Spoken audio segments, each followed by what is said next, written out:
Buen día a todos. Vamos a iniciar con el desarrollo de los siguientes temas: embriología de cabeza y cuello, masas congénitas del cuello, linfoma de cabeza y cuello y linfoma de Burkitt. Vamos a comenzar con el desarrollo embrionario. Durante la cuarta semana, la región craneal del embrión se va a asemejar a la región del embrión de un pez, la cual vamos a denominar aparato branquial primitivo. Este término va a quedar descartado y va a ser sustituido por el aparato faríngeo. Este va a estar constituido por arcos, por bolsas, por surcos y membranas faríngeas.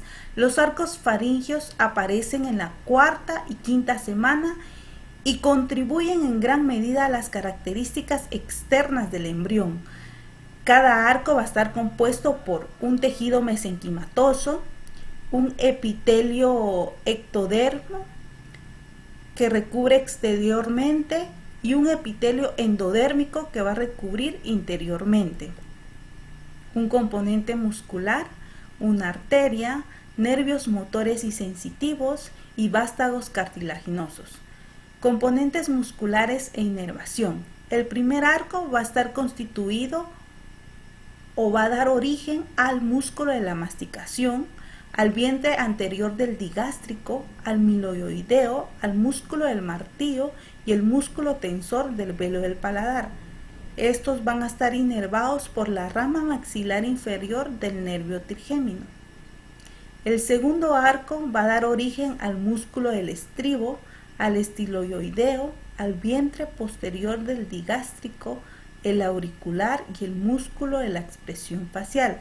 Estos músculos van a estar inervados por el nervio facial. El tercer arco va a dar origen al músculo estilofaríngeo. Este músculo va a estar inervado por el nervio glosofaríngeo. El cuarto arco va a dar origen al cricotiroideo, peristafilino externo, constrictores de la faringe y va a estar inervado por la rama laringe superior del vago.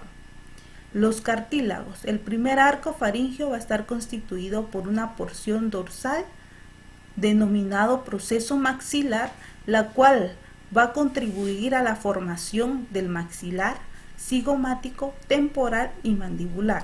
La porción ventral, que da origen al proceso mandibular, da origen a un cartílago denominado Meckel, que en su desarrollo posterior desaparece excepto en su extremo dorsal y va a formar el yunque y el martillo.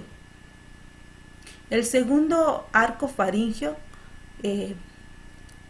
va a dar origen al cartílago de Reichert, la cual origina el estribo, la apófisis estiloides, ligamentos estiloideo y asta menor y porción superior del hioides.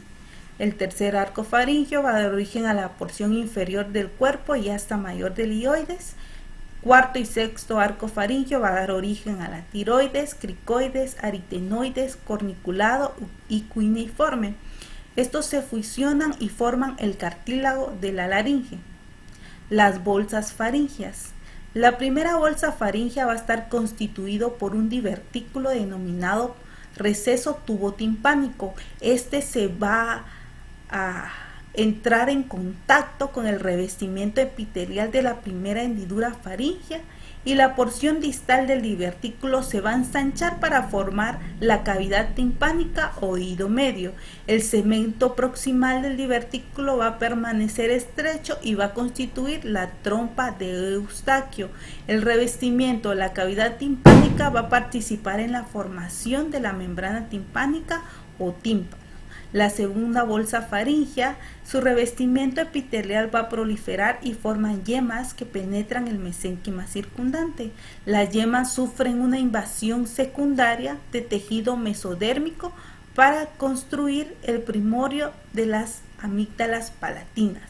La tercera bolsa faríngea va a tener una porción dorsal que va a dar origen a la glándula paratiroides inferior y una porción ventral que va a dar origen al timo. Estos dos primorios glandulares van a perder su conexión en la pared faríngea y van a migrar en dirección caudal, llevando consigo la paratiroides superior.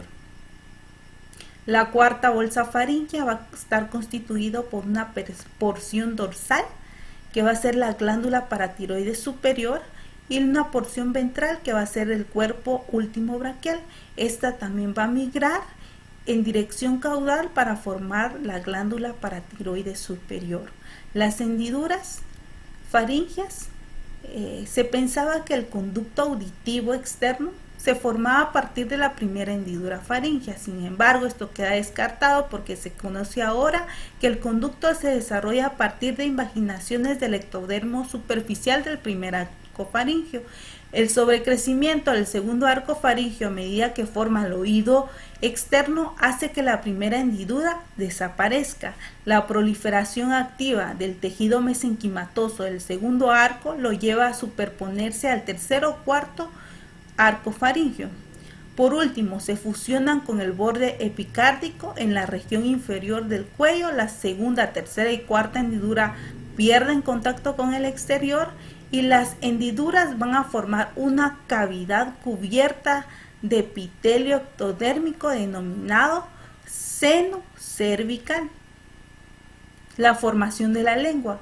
La lengua aparece en los embriones a partir de la cuarta semana, formadas por dos protuberancias linguales, como ven ustedes acá, laterales, una protuberancia medial, que es el tubérculo impar. Estas tres protuberancias se originan del primer arco faríngeo. La segunda protuberancia medial o cúpula está formado a partir de mesodermo del segundo, tercero y partes del cuarto arco faríngeo. La tercera protuberancia medial marca el desarrollo de la epiglotis. Detrás de la protuberancia medial se ubica el orificio laríngeo, flanqueado por las dos protuberancias aritenoides.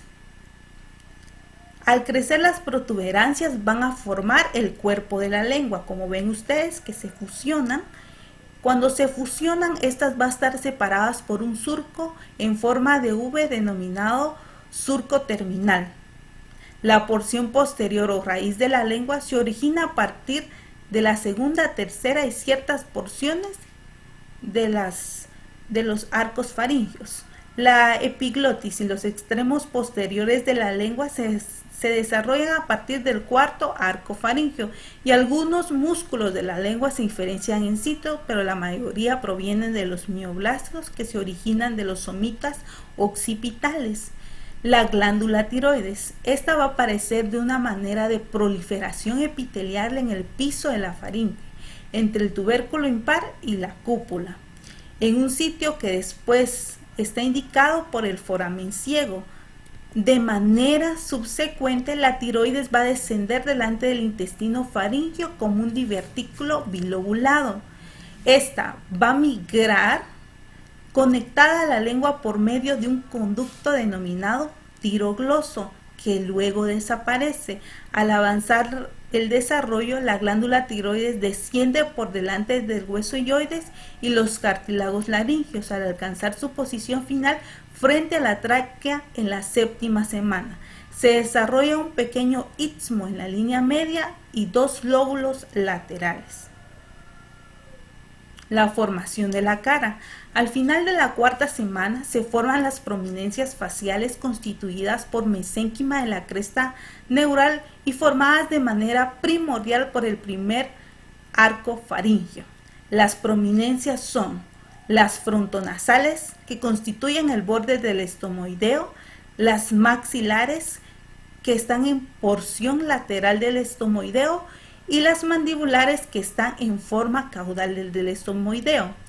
Asimismo, van a aparecer engrosamientos localizados de ectodérmico superficial denominadas placonas nasales. En la quinta semana, las placonas nasales se invaginan para dar origen a las fosas nasales. Como ven ustedes, la gran diferencia de la imagen anterior con esta imagen.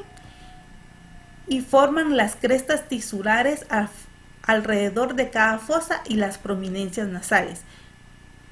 Todo lo que vemos acá van a formar las crestas en cada fosa y las prominencias nasales. La formación de la cara en las sexta y séptima semana. Las prominencias maxilares siguen creciendo. Miren, acá en esta imagen sí hay mucha diferencia con el anterior. Siguen creciendo las prominencias maxilares, se va a comprimir las prominencias mediales hacia la línea media. La hendidura entre la prominencia nasal medial y la prominencia maxilar se pierden y los dos se fusionan. Se forma el labio superior a partir de las dos prominencias nasales y maxilares. El labio inferior y la mandíbula se integra a partir de las prominencias mandibulares y se fusionan en la línea media. Miren, para formar el labio inferior. Al inicio, las prominencias maxilares y las nasales laterales están separadas por un surco profundo denominado surco nasolagrimal. Son las que ven acá en flechitas azules. El ectodermo del piso de este surco nasolagrimal forma un cordón epitelial sólido que luego desaparece el ectodermo subyacente y luego se canaliza originando el conducto nasolagrimal. El conducto nasolagrimal se dirige desde el ángulo medial del ojo hasta la cavidad nasal. Las prominencias maxilares crecen para constituir las mejillas y los maxilares superiores. La formación de la nariz. La nariz se forma a partir de 5 prominencias o procesos faciales. Las prominencias frontonasal que da origen al puente, las prominencias nasales mediales que se fusionan y forman el dorso y la punta, y las prominencias laterales que van a formar las alas. Como consecuencia del crecimiento de las prominencias maxilares, las dos prominencias nasales se fusionan y forman un segmento denominado intermaxilar. Este segmento va a estar compuesto por un componente labial, un componente palatino y un componente maxilar superior que va a contener los 4 dientes incisivos. El segmento principal maxilar definitivo se integra a partir de 12 vaginaciones similares llamadas crestas palatinas. Durante la séptima semana, las crestas palatinas van a ascender y van a adoptar una forma horizontal por encima de la lengua y fusionarse y forman el paladar secundario. ¿Cuál va a ser el punto de referencia entre el paladar secundario y el primario? Va a ser el foramen. Al mismo tiempo que esto pasa, se forman las crestas palatinas, el tabique nasal hacia abajo y se une a la cara cefálica del paladar recién formado. Las fosas nasales. Durante la sexta semana se profundizan en grado considerable por el crecimiento de las prominencias nasales circundantes y penetración hacia el mesénquima subyacente. La membrana oronasal separa las fosas de la cavidad oral primaria por medio de los orificios recién formados. Los orificios recién formados, los cuales son las coanas primitivas, se ubican a cada lado de la línea media justo por detrás del paladar primario. Luego, con la formación del paladar secundario y el desarrollo adicional de las fosas nasales primitivas, las coanas definitivas se terminan ubicando en la unión de la cavidad nasal y la faringe. Los senos paranasales se desarrollan como un divertículo de la pared nasal lateral y se extienden hacia el interior del hueso maxilar, etmoides, frontal y esfenoides, alcanzando su diámetro máximo durante la pubertad. La formación de los dientes. Los dientes se originan de una integración epitelio-mesénquima entre el epitelio oral y el mesénquima subyacente, derivados de la cresta neural.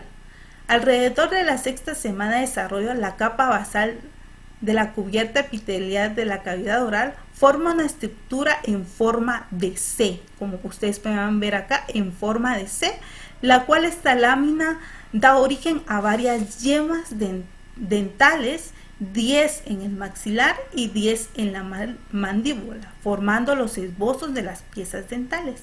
La etapa de casquete va a tener un epitelio dental externo, un epitelio dental interno, un retículo estrellado y una papila dental. El casquete dental crece y va a formar una forma de campana. Las células del mesénquima de la papila adyacente a la capa dental interna se diferencian en odontoblastos que al final van a producir dentina.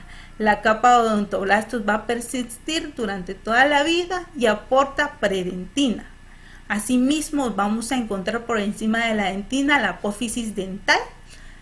Abajo, por los restos de las células, una pulpa del diente y los ameloblastos que van a formar y van a producir el esmalte.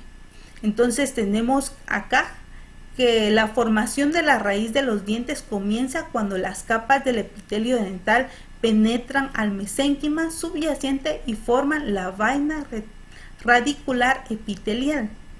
Es la que ven ustedes ahí. Entonces, las células de la papila dental depositan una capa de dentina que se continúa con la corona. Cuando se deposita más dentina, entre más dentina, la cámara de la pulpa se estrecha y constituye un conducto que tiene vasos sanguíneos y los nervios del diente. Entonces, las células del mesénquima en el exterior del diente que se encuentran en contacto con la dentina de la raíz se diferencian en cementoblastos. Estas células producen una capa delgada de hueso especializado que recibe el nombre de cemento. Asimismo, va a haber un ligamento que va a dar soporte al diente y va a ser un amortiguador, que es el ligamento periodontal. La erupción de los dientes de leche ocurre de 6 a 24 meses tras el nacimiento. La yema de los dientes va a permanecer en la cara lingual de los dientes deciduales y se forman durante el tercer mes de desarrollo. Anomalías de los arcos faringios.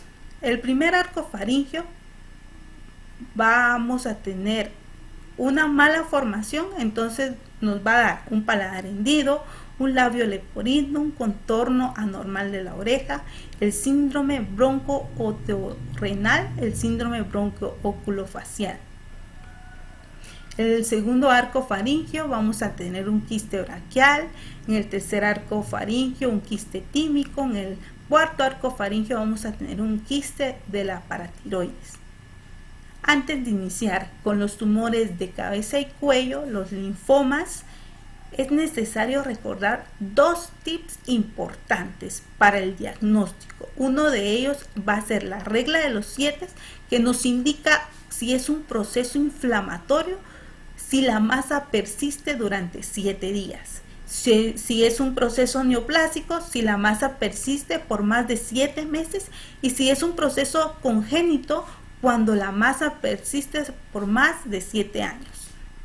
La regla de los 80, que nos indica que toda masa de cabeza y cuello, el 20% va a ser inflamatoria y el 80% va a ser neoplásica. De estas masas neoplásicas, el 20% va a ser benignas y el 80% va a ser malignas. De las malignas, un 20% van a ser primarias y el 80% van a ser secundarias. Esto se refiere a metástasis. El 20% de estos tumores son subclaviculares y el 80% son supraclaviculares. Iniciamos entonces con las masas congénitas del cuello. El quiste del conducto tirogloso. Este va a constituir el 40% de las anomalías cervicales. Pueden manifestarse en cualquier edad. Sin embargo, es mayor prevalente en la edad preescolar, más frecuente en mujeres que en hombres. ¿Cómo se desarrolla este quiste? Este quiste se va a desarrollar durante la migración de la tiroides, que va a permanecer conectada con la lengua por medio del conducto tirogloso. Este conducto desaparece, pero al no desaparecer o quedar restos de este conducto, vamos a desarrollar un quiste del conducto tirogloso. ¿Cuál va a ser la localización? El 15% se va a localizar al nivel del hueso yoides, el 20% al nivel suprayoidea y el 65% en la región infrayoidea de la membrana tiroidea. ¿Cuál va a ser el cuadro clínico? ¿Cómo van a llegar los pacientes? van a presentar una masa en la línea media del cuello. Va a tener un aumento progresivo de la masa, una movilización de la masa al protruir la lengua. Pueden tener infecciones o drenajes, fiebre, dolor, disfagia, aumento de la secreción salival. El diagnóstico va a ser clínico, pero podemos acompañarlo con un estudio complementario, como puede ser la ecografía, que es uno de los principales estudios que se hacen en estos quistes. Una resonancia magnética o TAC, una gamografía cuando se sospecha algo maligno. Igual cuando se sospecha algo maligno se hace una biopsia con aguja fina. ¿Cuál va a ser el tratamiento? El procedimiento de Sistro. ¿En qué consiste este procedimiento? En extirpar el quiste, el trayecto de la porción central del hueso yoides. Los quistes del arco faríngeo. Estos representan el 1% de las patologías cervical, el 20% de las masas cervicales en la infancia. El segundo arco faríngeo es el responsable del 90% de los quistes. Esto es muy importante. Y raramente se hallan quistes en el tercero y cuarto arco faríngeo. ¿Cuál va a ser la patogenia? Va a haber una obliteración incompleta, es decir, un cierre incompleto de los arcos y hendiduras faríngeas durante el desarrollo embrionario. La localización. Los quistes del primer arco se van a localizar cerca del pabellón auricular y la parótida. Los quistes del segundo y tercer arco faríngeo se localizan a lo largo del músculo esternocleidomastoideo y originan drenajes a través de fístulas. Los quistes del tercero y cuarto arco faríngeo van a tener una localización posterior. ¿Cuál va a ser el cuadro clínico? Van a tener un aumento de volumen en la región lateral del cuello, van a tener una masa de crecimiento lento, una masa blanda a la palpación. Esta puede ser indolora, pero sin embargo, cuando se infectan, van a ser masas dolorosas con zonas eritematosas que provocan fístulas con secreciones purulentas. El diagnóstico también va a ser clínico, pero nos podemos apoyar con estudios de imágenes como es la ecografía, un Doppler o una TAC. ¿Cuál va a ser el tratamiento? El tratamiento va a ser una ablación completa del quiste y del trayecto fistuloso. Linfangiomas y dromas quísticos.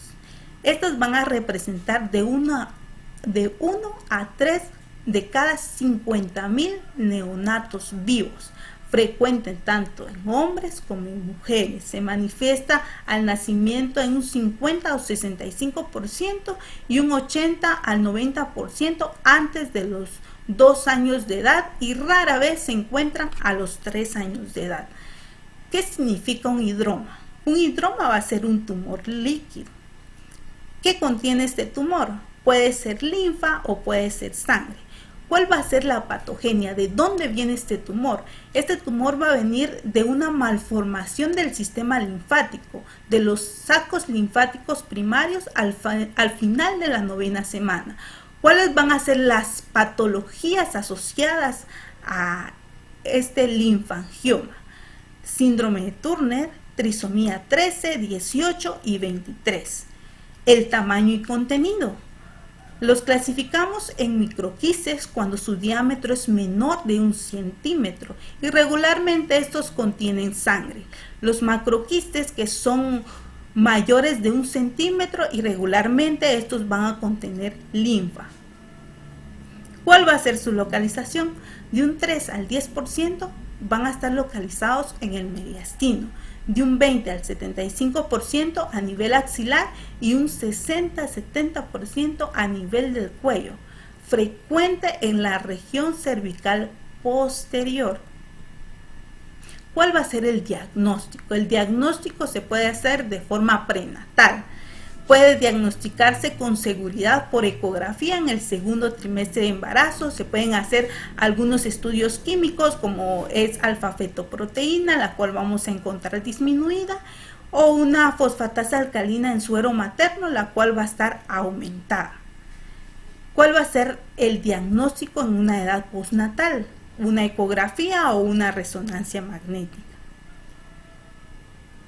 ¿Cuáles van a ser las características de este tumor o hidroma quístico? Puede ser una lesión única o múltiple, tamaño variable, indolora, mal delimitada, lobulada, adherido a tejidos profundos, va a tener un crecimiento lento progresivo durante el primer año de vida. ¿Cuál va a ser el tratamiento? En la edad prenatal podría interrumpirse el embarazo en los casos de síndrome letal conocido.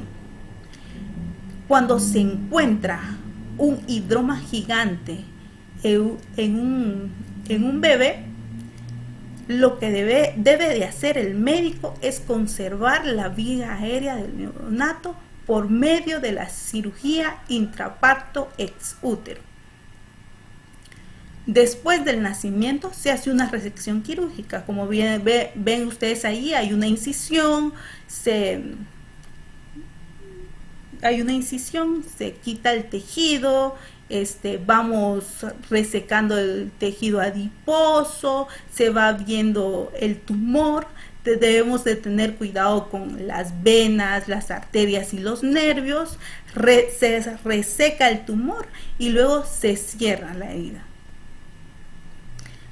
Hay que tener cuidado en las cirugías, porque del 12.5 al 44% de los casos van a tener lesiones de estructuras nerviosas, infecciones, cicatrización anómala o hemorragias. Los hemangiomas.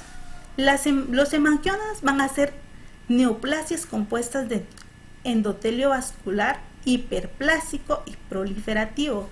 De 5 al 10% de la población mayor de un año de vida lo van a padecer. El 7% de todos los tumores benignos. Afecta en mujeres y hombres en un porcentaje de 4:1. Representan el 50% al nacimiento y el 50% en el primer mes de vida. ¿Cuáles van a ser las características? ¿Cómo identificamos que es un hemangioma? Pueden ser presentes principalmente en la cara o cuero cabelludo, pueden ser planas o elevadas, de bordes irregulares de color rojo vino. ¿Cuáles van a ser las fases?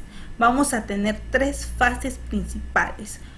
Una proliferativa, que va a aparecer de los 6 a 12 meses, uno de crecimiento o meseta, que su pico está a los 18 meses, y una fase de involución que aparece a los 2 a 9 años.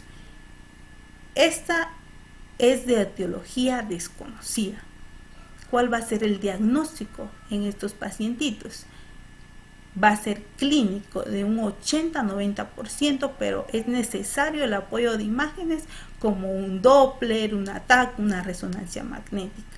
¿Cuáles van a ser las complicaciones de estos hemangiomas? Principalmente va a ser las ulceraciones, seguidos de hemorragia, una falla cardíaca o una infección.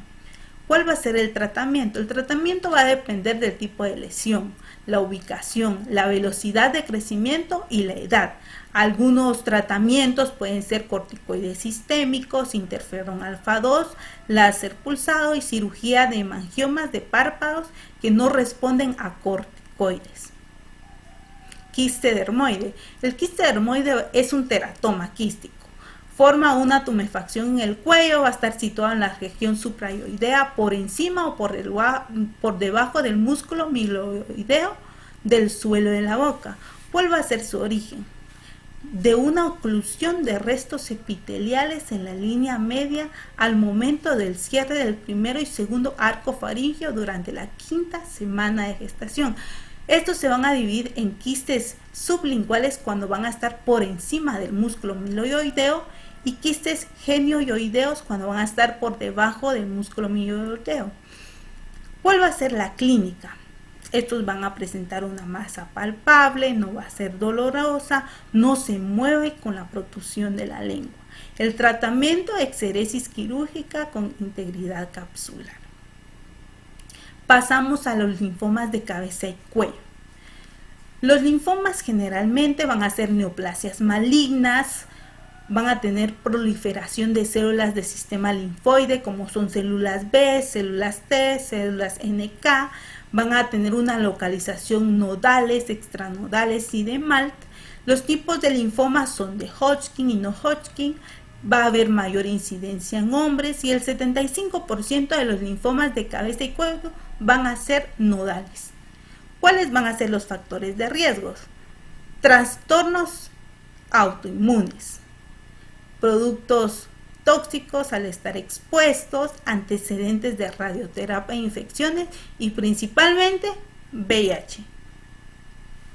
¿Cuáles van a ser las diferencias de estos linfomas? El linfoma de Hodgkin va a estar caracterizado por la presencia de células de Rett-Steinberg, que son patoneumónicas de esta enfermedad. Sin embargo, las no Hodgkin, las células varían según el tipo de linfoma. La localización en un solo ganglio axilar, cervical, mediastínico y paraórtico en los linfomas Hodgkin. En los no Hodgkin afecta más frecuente a múltiples ganglios periféricos. Va a tener una discreción ordenada por continuidad los Hodgkin, mientras los no Hodgkin se diseminan por continuidad. Los ganglios mesentéricos y anillos de Waldeyer raramente afectados en los linfomas de Hodgkin. Sin embargo, los linfomas no Hodgkin van a estar afectados el anillo de Waldeyer y los ganglios mesentéricos. Van a tener una presentación extraganglionar infrecuente los Hodgkin, mientras que los no Hodgkin van a tener presentes una presentación extraganglionar habitual. Los Hodgkin van a presentar un mejor pronóstico. Los no Hodgkin presentan el peor pronóstico. Los linfomas Hodgkin no se leucemizan, mientras los linfomas no Hodgkin sí se leucemizan.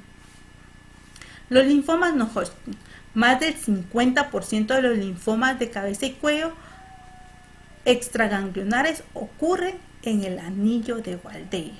Esto es muy importante. Otros tumores van a ser de la nasofaringe y la base de la lengua. Linfoma de las amígdalas. El paciente va a presentar una inflamación de las amígdalas y un dolor faríngeo. El linfoma nasal, estos pacientes cursan con síntomas obstructivos y epistaxis. Los linfomas de senos paranasales, los pacientes van a cursar con síntomas de rinosinusitis, epistaxis, diplopía y exoftalmos. El linfoma de parótida va a haber un aumento de volumen en la glándula parótida y una afectación del nervio facial poco frecuente. El linfoma de nasofaringe, vamos a tener una masa a nivel cervical, va a haber una obstrucción nasal. ¿Cuál va a ser el diagnóstico? El diagnóstico inicial de estos tumores va a ser punción con aguja fina. Para tener un diagnóstico definitivo vamos a hacer una biopsia abierta, ya que la mayoría de linfomas van a presentar marcadores de células T y células B. Podemos tener una taquirresonancia magnética para valorar la lesión y evidenciar adenopatías mediastino-iliar. El sistema de estratificación. La etapa se asigna sobre los sitios de los ganglios linfáticos u órganos involucrados. La designación E indica compromiso extraganglionar. La etapa se denota aún más por las letras A y B. La A para pacientes sin síntomas sistémicos y la B para pacientes con fiebre inexplicable, sudoración nocturna y pérdida de peso, los denominados síntomas B. Entonces aquí tenemos la estratificación. como miramos, de 1 a 4, del 1 va a tener compromiso en una sola región ganglionar, el 2 compromiso en 2 o más regiones ganglionares, el 3 va a tener un compromiso de regiones ganglionares en ambos lados del diafragma, y el 4 va a tener un compromiso de 1 o más órganos extralinfáticos, como pueden ser el pulmón, hígado, hueso, médula ósea. ¿Cuál va a ser el tratamiento? La radioterapia es el tratamiento primario de los linfomas de cabeza y cuello junto con quimioterapia. Los linfomas de Hodgkin se caracteriza por la presencia de un infiltrado linfocítico polimórfico con presencia de células multinucleares de red Stemmer. Estas son las características principales de este tumor. ¿Cuál va a ser la clasificación según la OMS? Un linfoma de Hodgkin nodular de predominio linfocitario. Tenemos Hodgkin clásico, las cuales son esclerosis nodular, celularidad mixta, predominio linfocitario y depresión linfocitaria. La epidemiología, frecuente en niños que en niñas, en un porcentaje 3:1. Se incrementa el riesgo con antecedentes de mononucleosis por virus de Epstein-Barr. Su etiología va a ser desconocida, pero se conoce que la mayoría de casos es por el virus de Epstein-Barr. Algunos casos se presentan en desnutrición y otros en inmunocompromiso. Las manifestaciones clínicas: linfadenopatía dolorosa cervical y supraclavicular. El 85% son adenopatías mediastinales. La presencia de los famosos síntomas B, que se van a presentar en un 30-40% en los estadios 3 y 4 y un 10% en los estadios 1 y 2. Y pacientes que a veces cursan asintomáticos. ¿Cuál es el diagnóstico? Biopsia. Debemos que complementar con TAC para ver la extensión del tumor. Y aquí les dejo nuevamente la estadificación en donde lo clasifica de 1 al 4. Acá miramos un esquema donde nos amplía un poco más el estadio 1, ganglios localizados. Pueden ver ustedes ahí, estadio 2, más ganglios supradiafragmáticos, el estadio 3, más ganglios en cualquier lugar, y estadio 4, infección extraganglionar. El tratamiento va a ser una remisión en un 90 a 95%. ¿Cuáles van a ser los factores de riesgo? Ojo con estos factores de riesgo, porque conforme a estos factores de riesgo se va a dar el tratamiento. Enfermedad mediastinal, 3 o más sitios linfáticos afectados, enfermedad extranodal y velocidad de sedimentación elevada. Entonces tenemos estadios tempranos sin factores de riesgo, 2 ciclos de quimioterapia seguidos de 20 Gray de radioterapia. Estadios tempranos con factores de riesgo, 4 ciclos de quimioterapia seguidos de 30 Gray de radioterapia. Y en los estadios avanzados, 6 ciclos de quimioterapia. Vamos a continuar con el linfoma de Burkitt. El linfoma de Burkitt va a ser una neoplasia que compromete el linaje de las células B, caracterizado por su alta agresividad y rápido crecimiento. Se presenta de forma frecuente en sitios extraganglionares. ¿Cuáles van a ser las causas? Va a ser estrechamente relacionado con el virus de Epstein-Barr, que va a ser la causa principal de mononucleosis infecciosas. Personas con VIH tienen mayor riesgo de padecer esta enfermedad. Según la OMS, los clasifican en un Burkitt endémico, Burkitt esporádico y un Burkitt relacionado con inmunodeficiencia. Entonces tenemos aquí la diferenciación. Distribución geográfica: la endémica en Centroamérica, la no endémica en América y Europa Occidental. La edad: la endémica se da de 5 a 7 años, la no endémica de 8 a 15 años. El sexo: masculino, el doble que el femenino en ambos. La localización anatómica, la endémica, se localiza a nivel de la mandíbula, mientras que la no endémica a nivel del abdomen. La presentación clínica: tumoración en la mandíbula y el paladar en la endémica y la no endémica, masas abdominales y obstrucción intestinal. Está relacionado con el virus de Epstein-Barr, la endémica un 90% y la no endémica un 30%. El Burkitt relacionado con inmunodeficiencia, principalmente VIH. Las manifestaciones clínicas: vamos a tener una inflamación de los ganglios linfáticos, tos, sudores fríos, pérdida de peso, dolor de la apertura y cierre de la boca, afecta a uno o varios cuadrantes de la boca. ¿Cuál va a ser el diagnóstico? Una biopsia. ¿Cuál va a ser el patrón de estos linfomas de Burkitt? Patrón en cielo estrellado, como pueden ver ustedes acá. Patrón en cielo estrellado. La TAC. Se hace un ataque en estos pacientes para evidenciar la extensión del tumor y el tratamiento se hace con quimioterapia o radioterapia. Estas son las bibliografías. Gracias.